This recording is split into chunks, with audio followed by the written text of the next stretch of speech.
2025లో కొన్ని రాశుల వారికి విపరీతమైన లాభాలొచ్చే అవకాశం ఉందని, అఖండ రాజయోగం కలిగే అవకాశం ఉందని ప్రముఖ జ్యోతిష్య నిపుణులు చెబుతున్నారు. మరి ఆ రాశులు ఏంటో ఈ స్టోరీలో తెలుసుకుందాం. వృషభ రాశి. ప్రస్తుతం వృషభ రాశి వారికి కంటక శని దోషం నడుస్తోందని, దీనివల్ల వృత్తిపరంగా ఇబ్బందులు ఎదురవుతాయని మాచిరాజు అంటున్నారు. అయితే 2025 మార్చి 30 తేదీన శని కుంభ రాశి నుంచి మీన రాశిలోకి మారుతున్నాడని, అప్పటినుంచి వృషభ రాశి వారికి శని లాభ స్థానంలో సంచరిస్తాడని చెబుతున్నారు. ఈ ప్రభావంతో వృషభ రాశి వారికి వృత్తిపరంగా కష్టానికి తగిన ప్రతిఫలం లభిస్తుందని వివరిస్తున్నారు. 2025 మే 15వ తేదీ గురువు సంచారంలో మార్పు జరుగుతుందని, ఈ కారణంగా ఈ రాశి వారికి డబ్బుకు లోటు ఉండదని చెబుతున్నారు. ఏ రంగంలో ఉన్నవారికైనా ధనం కలిసొస్తుందని, కుటుంబ జీవితం కూడా బాగుంటుందని చెబుతున్నారు.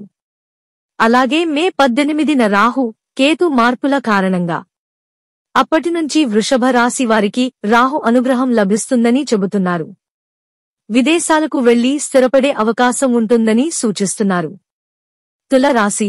ఈ రాశి వారికి కూడా 2025వ సంవత్సరంలో విపరీతమైన అదృష్టం కలిసొస్తుందని అంటున్నారు. మార్చి 30వ తేదీన శని సంచారంలో మార్పు కారణంగా తుల రాశి వారికి శని 6వ స్థానంలో ఉంటాడని చెబుతున్నారు.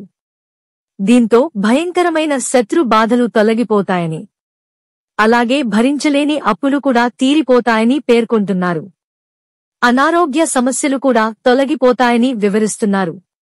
కష్టానికి తగిన ప్రతిఫలం లభిస్తుందంటున్నారు. 2025 మే 15వ తేదీ గురువు సంచారంలో మార్పు కారణంగా ఆ రోజు నుంచి తుల రాశివారికి అష్టమ గురు దోషం తొలగిపోతుందని అంటున్నారు.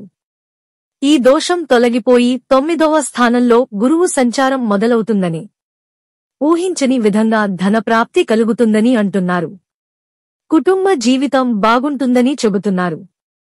మే 18వ తేదీ నుంచి రాహు, కేతు మార్పుల కారణంగా అప్పటినుంచి తుల రాశి వారికి కేతువు అనుగ్రహం లభిస్తుందని తెలుపుతున్నారు.